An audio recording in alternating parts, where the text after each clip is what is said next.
완벽한 오판이었습니다. 나토 워게임 센터 지하 3층 시뮬레이션 종료를 알리는 비프음과 함께 장래엔 지독한 정적이 감돌았습니다. 세계 최고라 자부하던 전략가들의 얼굴은 일제히 하얗게 질려버렸습니다. 그들이 단언했던 서울 함락 수치가 스크린 위에서 처참하게 깨졌기 때문입니다. 수천 발의 미사일이 비처럼 쏟아지는 극한의 상황. 하지만 한국의 독자적인 다층 방어 체계가 가동되자 서울의 하늘은 단 한 치의 틈도 허용하지 않는 강철의 성벽으로 변했습니다. 70년 전 녹슨 소총 한 자루에 목숨을 걸던 잿더미 속 나라가 이제는 전 세계 국방의 판을 뒤흔들고 있습니다. 나토 사령부를 경악시킨 K방산의 소름 돋는 진실, 지금 공개합니다. 30분입니다. 제가 그 말을 꺼내는 순간 센터 안이 완전히 얼어붙었습니다. 나토 워게임 센터 지하 3층이었습니다. 18명의 분석가들이 대형 스크린 앞에 앉아 있었죠. 저는 그 앞에 서서 데이터를 가리켰습니다. 30분 안에 서울은 기능을 잃습니다. 독일 출신 분석가 요한 슈미트가 팔짱을 끼며 물었습니다. 근거가 있습니까? 있습니다. 방금 시뮬레이션이 보여줬습니다. 그건 최악의 시나리오 아닙니까? 저는 고개를 저었습니다. 최악이 아닙니다. 평균입니다. 침묵이었습니다. 아무도 반박하지 않았습니다. 숫자가 눈앞에 있었으니까요. 저는 20년 넘게 방위 분석 일을 해온 사람입니다. 감정이 아니라 데이터로 판단하고 직관이 아니라 시뮬레이션으로 결론을 내리는 사람이죠.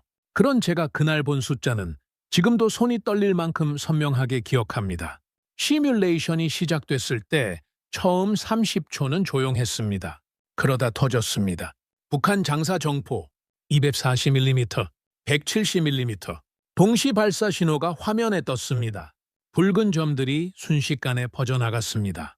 서울 방향으로, 정확하게 서울 방향으로 37초입니다. 첫 번째 포탄이 착탄하기까지 걸리는 시간이죠. 북한 장사 정포의 사거리는 서울까지 불과 40km입니다. 제가 지금 이 말을 하는 시간보다 짧습니다. 37초 안에 서울 도심이 타격받는 겁니다. 화면이 빨개지기 시작했습니다. 은평구, 강북, 성북, 도봉, 노원, 점들이 번졌습니다.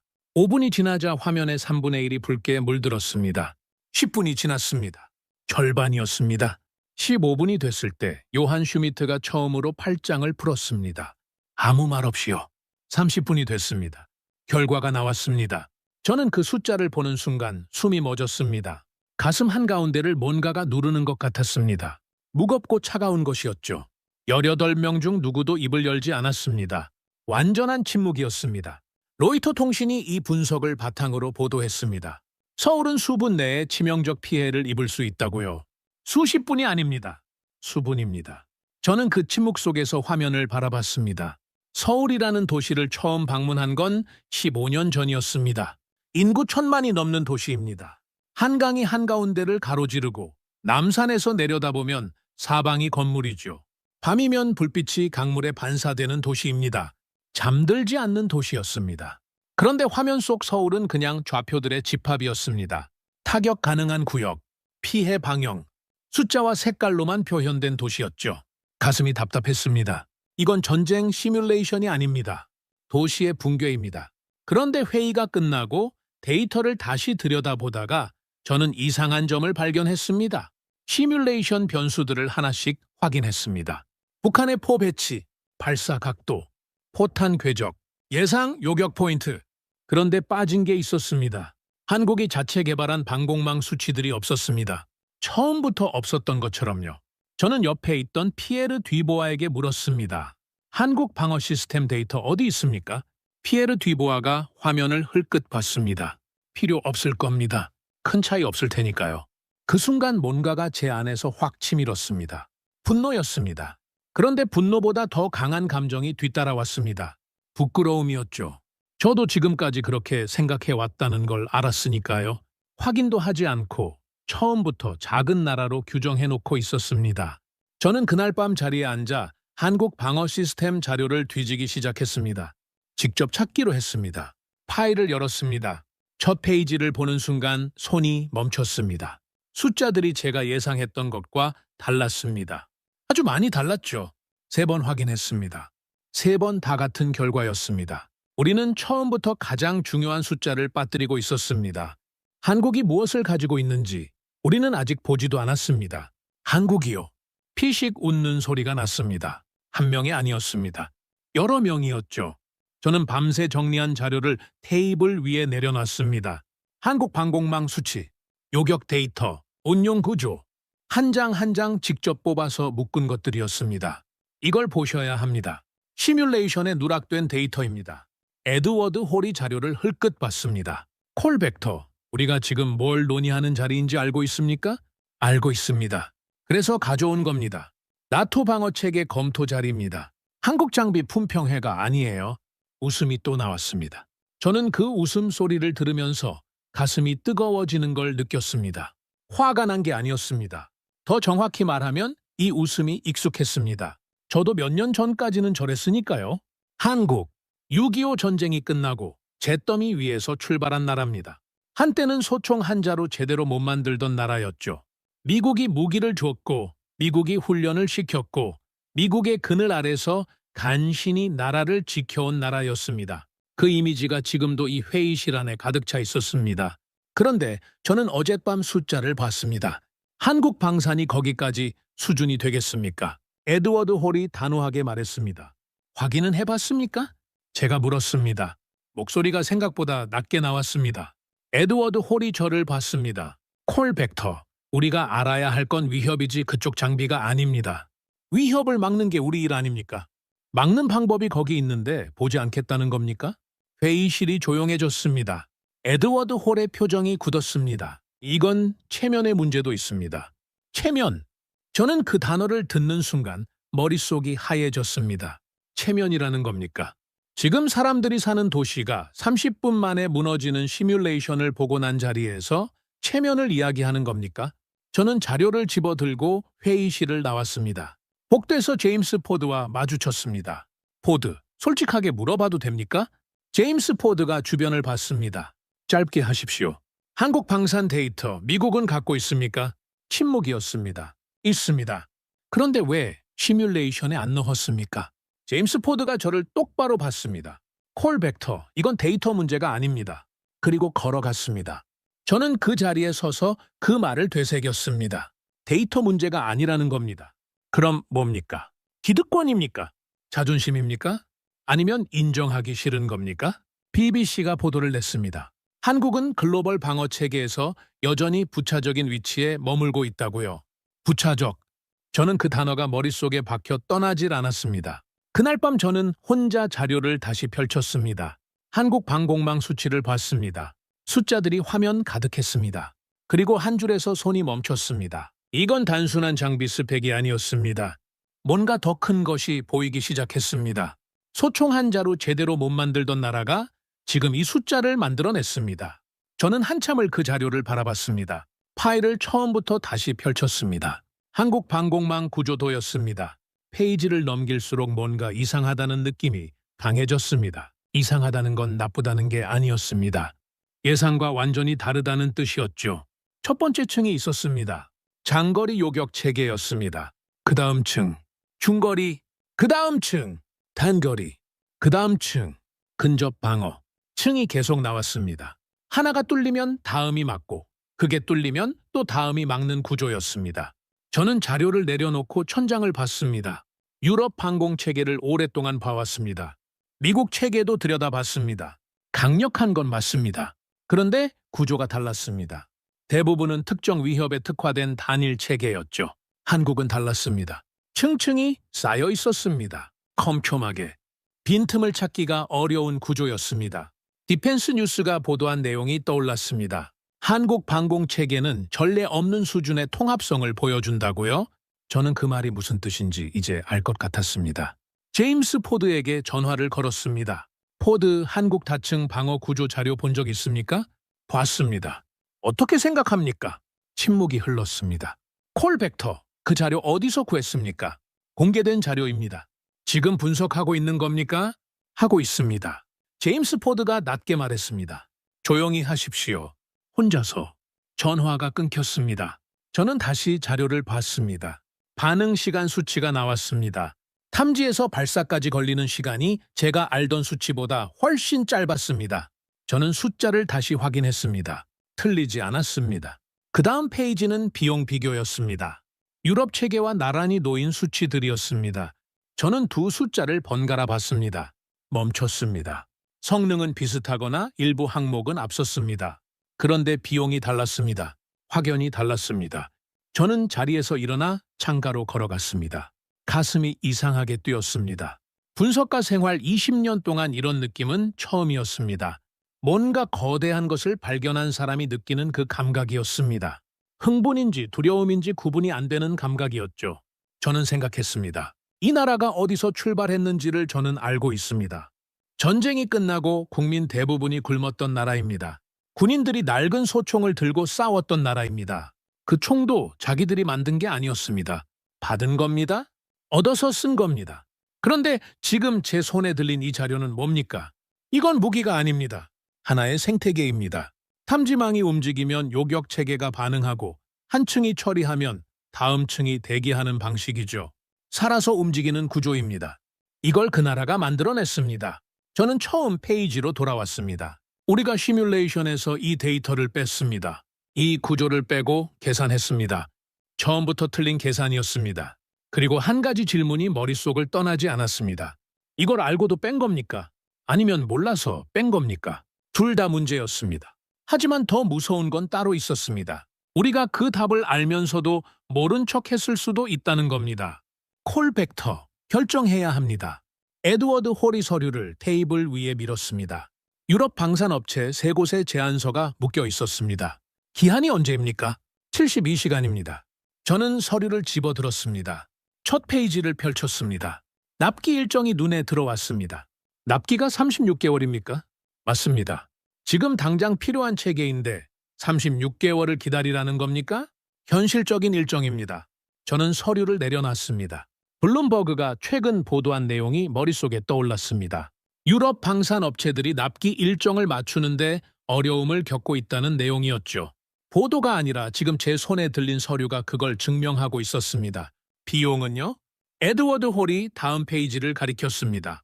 저는 숫자를 봤습니다. 말이 나오지 않았습니다. 가슴이 내려앉는 느낌이었습니다. 이게 최종 금액입니까? 협상 여지가 있습니다. 하지만 크게 달라지진 않을 겁니다. 저는 자리에서 일어났습니다. 창가로 걸어갔습니다. 머릿속에서 숫자들이 돌아갔습니다. 납기, 비용, 성능, 그리고 제가 며칠 전 밤새 들여다봤던 한국 방공망 수치들이 겹쳐졌습니다. 에드워드 홀이 뒤에서 말했습니다. 콜 벡터, 괜한 생각하지 마십시오. 저는 돌아봤습니다. 무슨 뜻입니까? 한국 쪽 생각하는 거 알고 있습니다. 그건 선택지가 아닙니다.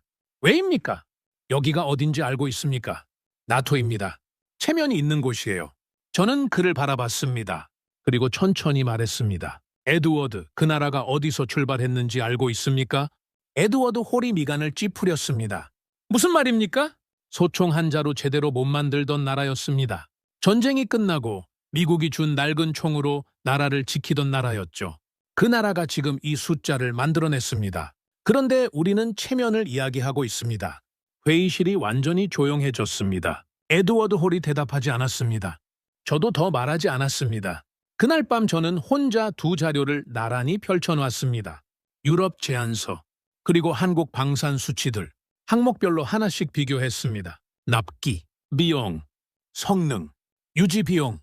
비교할수록 답이 명확해졌습니다. 한 항목이 아니었습니다. 전 항목에서 차이가 났습니다. 저는 자리에 등을 기댔습니다. 눈을 감았습니다. 두려웠습니다. 솔직히 말씀드리면 그랬습니다. 제가 이 결정을 밀어붙이면 에드워드 홀과 정면으로 부딪힙니다. 조직 안에서 고립될 수 있습니다.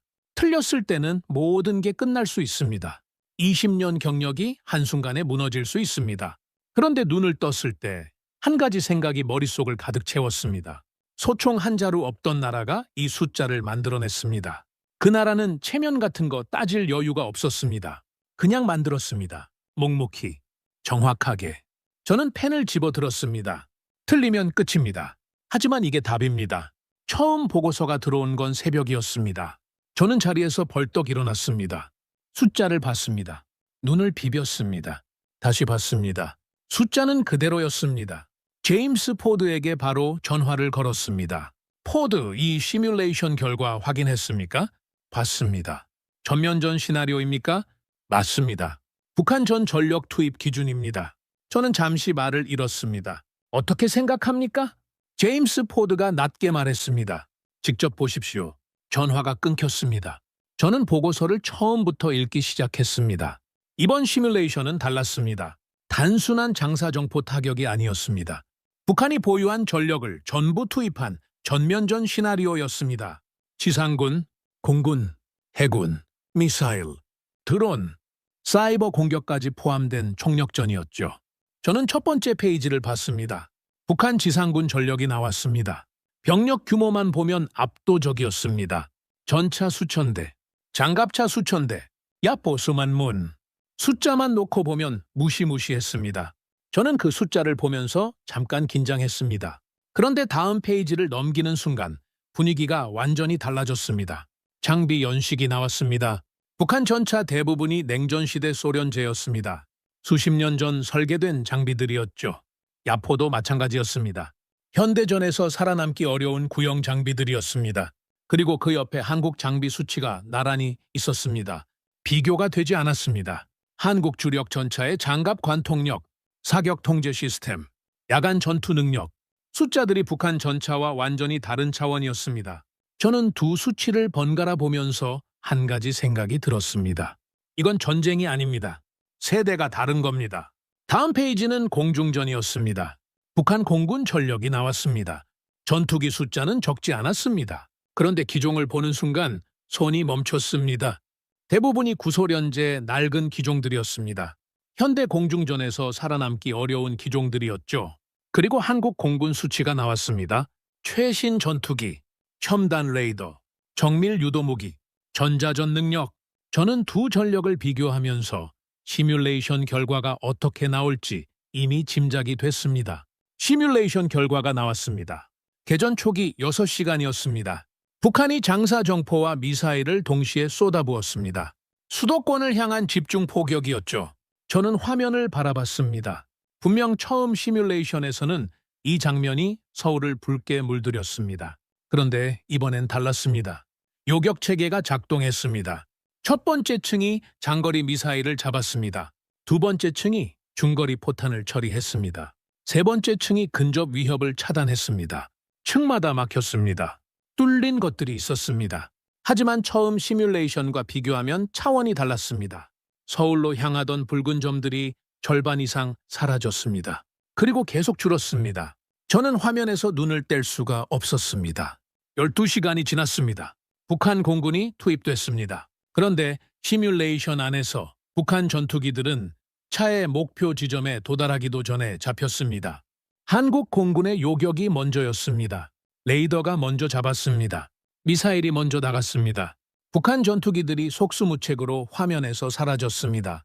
저는 그 장면을 보면서 숨을 참았습니다. 24시간이 됐습니다. 북한 지상군이 전진하기 시작했습니다.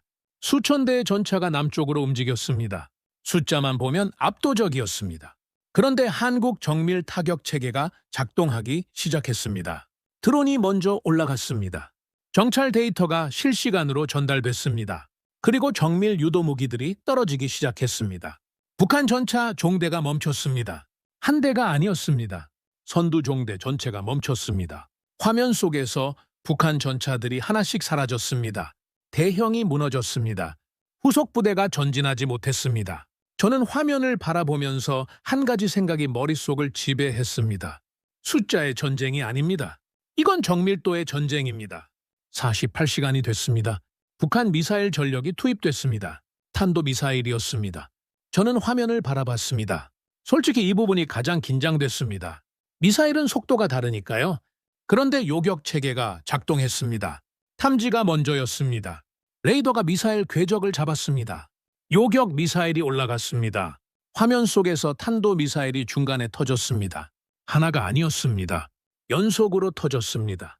저는 그 순간 손이 떨렸습니다. CNN 군사 전문팀이 보도를 냈습니다. 한국의 요격률이 예상치를 크게 웃돌고 있다고요. 예상치를 웃도는 수준이 아니었습니다. 시뮬레이션 설계자들이 예상했던 최상의 시나리오를 넘어서고 있었습니다. 72시간이 됐습니다. 시뮬레이션 결과 요약이 나왔습니다. 저는 그 페이지를 한참 봤습니다. 숫자들이 말하는 것이 명확했습니다.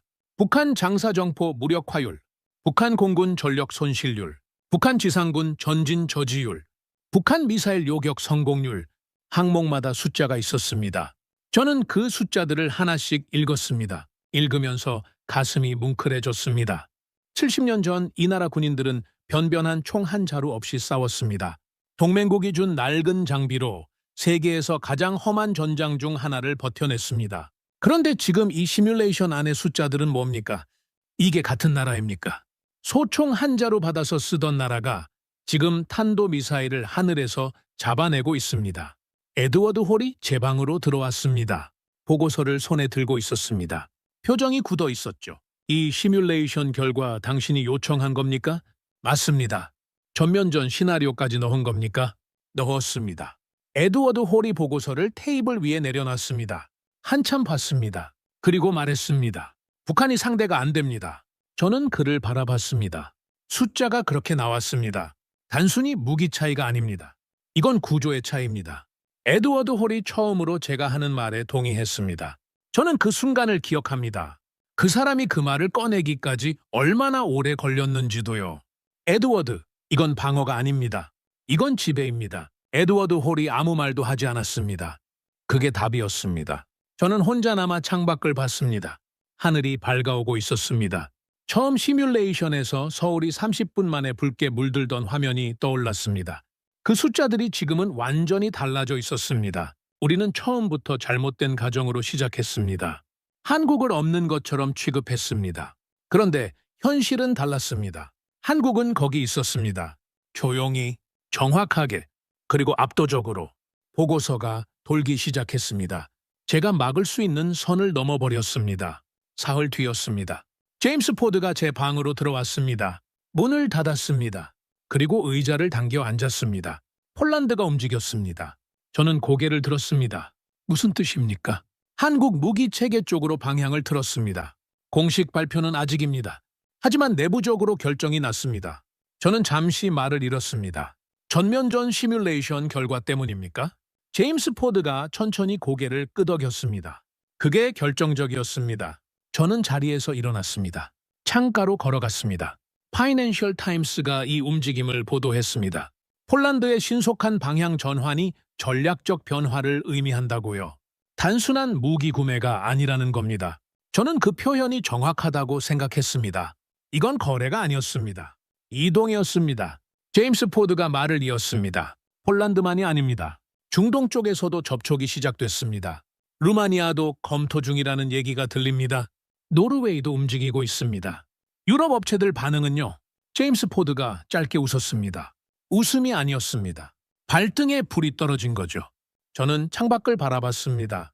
생각해 보십시오. 불과 몇 년 전까지만 해도 한국 방산이라는 말은 이 바닥에서 진지하게 거론되지 않았습니다. 개발도상국 수준의 복제품이라는 인식이 강했습니다.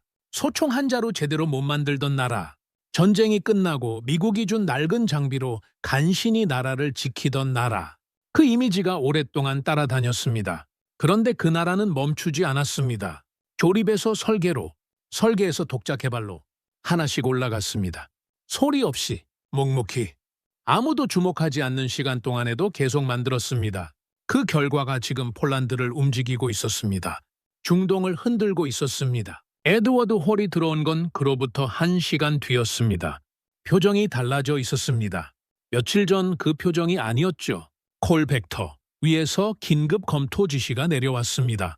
한국 방산체계 전반에 대해서요. 저는 그를 바라봤습니다. 며칠 전에는 고려 대상이 아니라고 하지 않았습니까? 에드워드 홀이 시선을 피했습니다. 상황이 바뀌었습니다. 저는 잠시 그를 바라봤습니다. 상황이 바뀐 게 아니었습니다. 숫자가 원래부터 그랬습니다. 그 숫자를 보려 하지 않았던 겁니다. 전면전 시뮬레이션이 나오고 폴란드가 움직이고 나서야 보이기 시작한 겁니다. 저는 그 말을 속으로만 했습니다. 에드워드 홀이 방을 나갔습니다. 저는 혼자 앉아 생각했습니다. 시장이 움직이기 시작했습니다. 국가들이 계산을 다시 하고 있습니다. 전면전 시뮬레이션 결과를 봤습니다. 북한이 상대가 안 된다는 숫자를 봤습니다. 납기를 봤습니다. 비용을 봤습니다. 성능을 봤습니다. 그리고 선택을 바꿨습니다. 감정이 아니라 숫자가 만들어낸 결과였습니다. 소총 한 자루 없던 나라가 70년 만에 세계 무기 시장의 중심으로 들어오고 있었습니다. 이건 거래가 아닙니다. 이건 이동입니다. 세계가 방향을 바꾸고 있었습니다. 조용히, 하지만 빠르게 공식 보고서가 나온 날이었습니다. 저는 서류를 받아들고 첫 줄을 읽었습니다. 손이 멈췄습니다. 다시 읽었습니다. 틀리지 않았습니다. 이코노미스트가 분석 기사를 냈습니다. 한국을 최상위 방산 강국으로 인정해야 한다는 내용이었습니다. 저는 그 문장을 3번 읽었습니다. 그리고 잠시 눈을 감았습니다. 최상위 방산 강국. 이 단어가 어떤 나라에 붙는지 저는 알고 있습니다. 미국입니다. 러시아입니다. 프랑스입니다. 영국입니다. 수백 년의 무기 제조 역사를 가진 나라들입니다. 그런데 지금 그 문장 안에 한국이 들어와 있었습니다. 저는 한참 그 자리에 앉아 있었습니다. 이 나라가 어디서 출발했는지를 저는 알고 있습니다. 전쟁이 끝나고 소총 한 자루 제대로 만들지 못하던 나라였습니다. 탱크는 꿈도 못 꿨습니다. 전투기는 더 말할 것도 없었죠. 동맹국이 주는 장비를 감사하게 받아서 쓰던 나라였습니다. 그 나라가 지금 이코노미스트 안에 있었습니다. 제임스 포드가 들어왔습니다. 봤습니까? 봤습니다. 어떻습니까? 저는 서류를 테이블 위에 내려놨습니다. 늦었습니다. 하지만 맞는 말입니다. 제임스 포드가 의자에 앉았습니다. 에드워드 홀이 내부 검토 결과 보고서에 서명했습니다. 한국 방산 체계를 공식 분석 대상에 포함시키는 내용입니다. 저는 그를 봤습니다. 에드워드 홀이 직접요? 직접 서명했습니다. 저는 잠시 말이 없었습니다. 체면을 이야기했던 사람이었습니다. 한국은 논의 대상이 아니라고 했던 사람이었죠. 회의실에서 가장 먼저 팔짱을 끼던 사람이었습니다. 그 사람이 서명을 했다는 겁니다. 그 서명 한 장이 나오기까지 얼마나 많은 것들이 쌓였는지를 저는 알고 있었습니다. 전면전 시뮬레이션 결과가 있었습니다. 폴란드가 움직였습니다. 중동이 접촉을 시작했습니다. 숫자가 쌓이고 쌓여서 결국 그 서명을 만들어낸 겁니다. 반대하던 사람들은요? 제임스 포드가 짧게 말했습니다. 조용해졌습니다. 회의실에서 피식 웃던 사람들이 떠올랐습니다. 한국이요 하던 그 목소리들이었습니다. 확인도 하지 않고 필요 없다고 했던 사람들이었죠. 그 사람들이 조용해졌습니다. 저는 그게 통쾌하지 않았습니다. 먹먹했습니다. 이 인정이 나오기까지 그 나라가 얼마나 오래 걸었는지를 생각했기 때문입니다. 아무도 박수치지 않는 수십 년이었습니다. 세상이 주목하지 않는 수십 년이었죠. 그 시간 동안 그 나라는 그냥 만들었습니다. 묵묵히. 에드워드 홀이 들어온 건 오후였습니다. 그는 제 맞은편에 앉았습니다. 한동안 말이 없었습니다. 저도 기다렸습니다. 콜 벡터, 내가 틀렸습니다. 짧은 말이었습니다.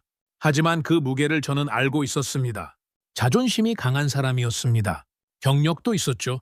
그 말 한마디가 나오기까지 이 사람 안에서 얼마나 많은 것들이 무너졌는지를 저는 느낄 수 있었습니다. 알고 있습니다. 처음부터 데이터를 봤어야 했습니다. 맞습니다. 에드워드 홀이 테이블을 봤습니다. 저를 보지 않았습니다. 우리가 완전히 틀렸습니다. 저는 한참 있었습니다. 그리고 천천히 말했습니다. 에드워드, 그 나라는 우리가 무시하는 동안에도 멈추지 않았습니다. 우리가 비웃는 동안에도 계속 만들었습니다. 전면전 시뮬레이션 결과가 증명했습니다. 북한이 상대가 안 된다는 숫자가 나왔습니다. 그 숫자를 만들어낸 건 수십 년의 시간이었습니다. 에드워드 홀이 처음으로 저를 봤습니다. 눈빛이 달라져 있었습니다. 다시 시작해야죠. 저는 고개를 끄덕였습니다. 그날 밤 혼자 앉아서 저는 생각했습니다. 인정이 나왔습니다. 서명이 나왔습니다.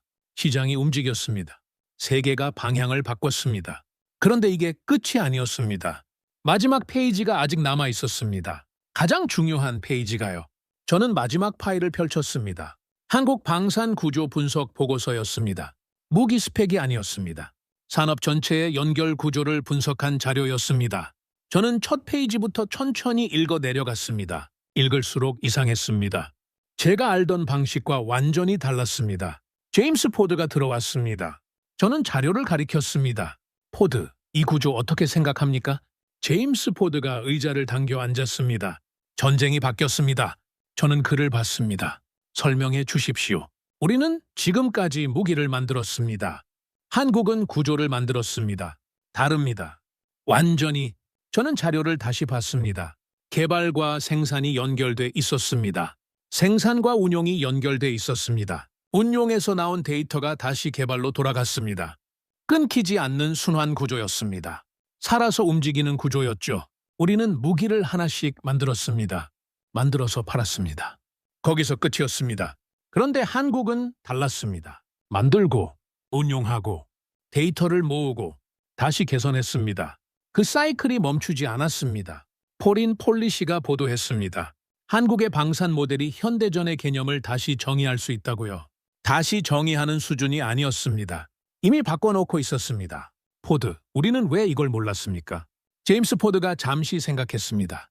봤는데 안 보인 겁니다. 저는 그 말을 되새겼습니다. 데이터는 있었습니다. 자료도 있었습니다. 그런데 우리는 우리가 보고 싶은 것만 봤습니다. 한국을 처음부터 작은 나라로 규정해놓고 그 틀 안에서만 봤던 겁니다. 편견이 분석을 이겼습니다. 그래서 틀렸습니다. 제임스 포드가 방을 나갔습니다. 저는 혼자 창가로 걸어갔습니다. 그리고 한참 밖을 바라봤습니다. 그 나라가 걸어온 길을 저는 다시 생각했습니다. 전쟁이 끝나고 남은 건 잿더미였습니다. 소총 한 자루 제대로 만들지 못했습니다. 탱크는 꿈도 못 꿨습니다. 전투기는 더 말할 것도 없었죠. 그냥 받아서 썼습니다. 줬으니까 감사하게 썼습니다. 그게 출발점이었습니다. 그런데 그 나라는 거기서 멈추지 않았습니다. 하나씩 배웠습니다. 하나씩 만들었습니다. 실패하면 다시 만들었습니다. 조립에서 설계로, 설계에서 독자 개발로. 그 과정이 수십 년이었습니다. 세상이 주목하지 않는 수십 년이었습니다. 아무도 박수치지 않는 수십 년이었죠. 그런데 그 수십 년이 지금 이 구조를 만들어냈습니다. 전면전 시뮬레이션에서 북한이 상대가 안 된다는 숫자가 나왔습니다. 폴란드가 움직였습니다. 중동이 접촉을 시작했습니다. 이코노미스트가 최상위 방산 강국이라고 썼습니다. 에드워드 홀이 서명했습니다. 이 모든 것의 뿌리는 수십 년 전 잿더미 위에서 시작한 그 나라의 선택이었습니다. 에드워드 홀이 들어왔습니다. 콜 벡터, 다음 달 공식 보고서에 한국 방산 구조 분석이 들어갑니다. 당신 이름으로요? 제 이름으로요? 처음 문제를 제기한 사람이 당신이니까요? 저는 잠시 말이 없었습니다. 처음 이 자료를 들고 회의실에 들어갔을 때 피식 웃음이 나오던 그 공간이 떠올랐습니다. 한국이요 하던 그 목소리들이 떠올랐습니다. 그리고 지금 그 회의실에서 한국 방산 구조 분석이 공식 보고서로 나가게 됐습니다. 에드워드 홀이 방을 나갔습니다. 저는 혼자 앉아 마지막으로 자료를 덮었습니다. 전쟁은 이제 생산입니다. 더 빠르게 만들고, 더 정확하게 운용하고, 더 효율적으로 유지하는 쪽이 이깁니다. 한국은 그 구조를 먼저 만들었습니다. 무기를 만든 게 아니라 체계를 설계한 겁니다. 우리는 무기를 봤습니다. 한국은 체계를 만들었습니다. 우리는 전쟁을 준비했다고 생각했습니다. 하지만 한국은 전쟁을 설계하고 있었습니다. 소총 한 자루 없던 나라가 세계의 기준이 됐습니다. 그래서 결과는 정해져 있었습니다. 이미 시작됐기 때문입니다. 오늘의 사연은 여기까지입니다. 내용이 마음에 드셨다면 구독, 좋아요로 응원해 주시고 댓글로 대한민국 파이팅을 외쳐주세요. 국격 상승 감동을 전하는 데 큰 힘이 됩니다.